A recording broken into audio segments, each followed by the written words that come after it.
This has been an absolutely insane week for Star Wars news, and today we have two topics to talk about, the second being the most major.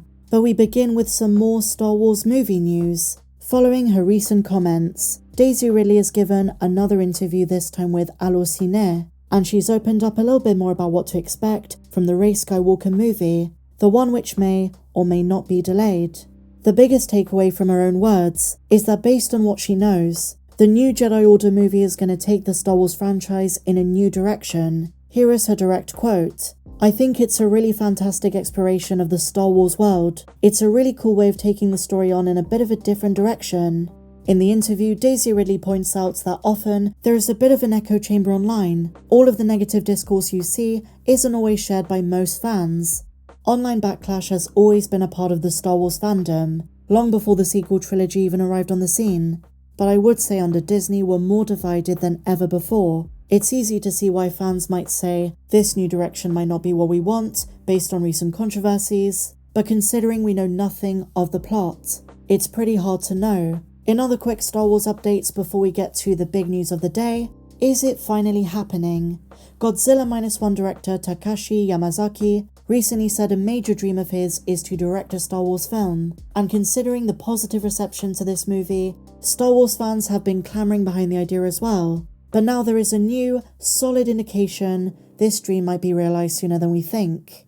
Yamazaki was recently invited to Lucasfilm by Dave Filoni for a special screening of Godzilla -1. So the news got out there that he was interested in doing something in the galaxy far, far away. Lucasfilm sees it and listens, invites him to a screening, and now conversations might begin. Yamazaki's great control and perfect balance of scale, emotion, and let's be real here, flat out badassery, could bring a very unique voice to Star Wars, coupled with the amazing visual effects of ILM.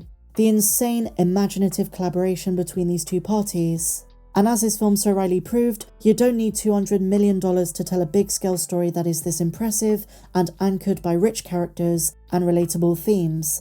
And another option I don't know if anyone's considered. In their talks, could Dave Filoni be trying to get him on board to direct an episode of Ahsoka Season 2? Now there is a very interesting possibility, but in either case, this could lead somewhere very special indeed. And so now, my dear Mandalorians, so here is something I didn't really expect to see. We recently spoke about the Marvel Studios Star Wars kind of collaboration that almost happened, where we nearly got a Star Wars What If.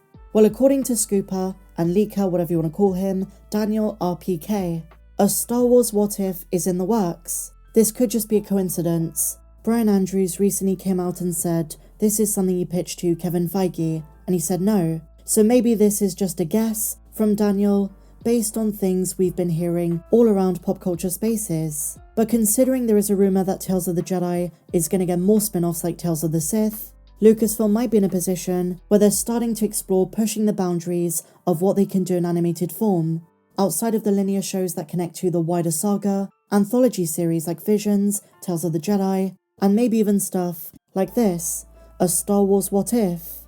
Star Wars fans over the years have created some of the most interesting what-if scenarios and some of the more logical ones. For example, what if Qui-Gon Jinn lived?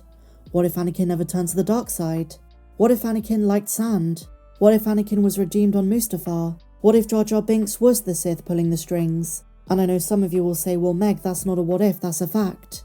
But in either case, this could be an official Lucasfilm approved show that gives fans some alternate reality kind of stuff in the galaxy far, far away. I have seen many who are not on board though, saying this is a terrible idea because leave it for the fanfictions and the fan films, we don't need a Disney Plus show. The one argument I keep seeing time and again is that ultimately because it's all make-believe, it doesn't advance the canon stories that Lucasfilm should be exploring and investing money into. Essentially, if they do this, another project misses out. Now while I do respect this perspective, in my opinion, while they're not canon, they're still good entertainment and interesting stories for the sake of what could have been, especially for the aforementioned characters I listed, many of which are focal to the Skywalker saga at large. Here are some other fascinating suggestions that I saw across social media. What if Anakin killed Obi-Wan on Mustafar? And a follow-up to that, what would have happened to the twins? Would they have both gone to the Organas? And how would the saga have been different? What if Anakin helped Windu and killed Palpatine? What if Order 66 failed? What if Luke didn't destroy the Death Star? What if Kylo didn't kill Snoke? What if Grievous killed Obi-Wan? What if Ahsoka agreed to join Maul? What if Ahsoka never left the Jedi Order? What if Luke joined Vader on Bespin? And finally, what if Obi-Wan joined Dooku?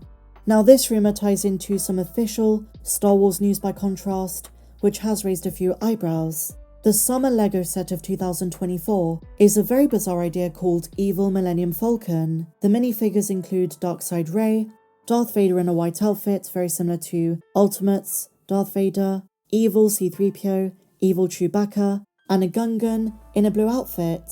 And Star Wars fans over the internet have been wondering, what is this for? Is it for an official project? Is LEGO having more fun with Lucasfilm on the collaborative side? What is the purpose? Well, there are a couple of theories, and I do think they're both right. Some are saying this is for the Star Wars Dark Side merch line, celebrating the dark side of the Force in a very weird what-if scenario. In the same year, we're getting a dark side, yet unrelated show, The Acolyte. As I say, the Falcon and the characters in this set don't pertain to anything that's going to happen in the Leslie Headland series, but because the big release of 2024 does pertain to the Sith, the dark side of the Force, more evil themes, that could explain why LEGO and Lucasfilm have teamed up to do this.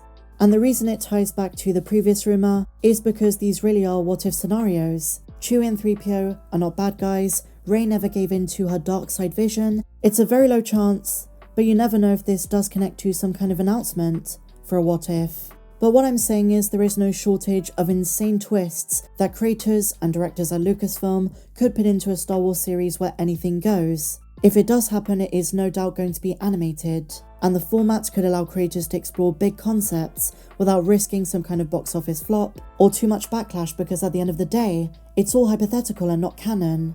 If they do decide to make a show like this, that is something certainly in Lucasfilm's favour. Another upside of this is that Lucasfilm can revive dead characters who they couldn't really do anything with later in the timeline. For example, what if Jyn Erso didn't die on Scarif? What if Mace Windu survived? I have a good feeling about it. What do you guys think? And the question of the day that I want to put to you, what is your ideal Star Wars what if scenario? If you could choose, I don't know, let's say 3 Star Wars what ifs, what would they be? Considering, keep this in mind, we're presuming it's an animated format very similar to the Clone Wars and Bad Batch, 3D animated style. I'd love to know. Share them down below. I would love to hear what you think. And if you enjoyed this video, my dear friends, please be sure to give me a big fat thumbs up, subscribe if you're new, hit the bell, do all of that good stuff, and I'll see you in the next video.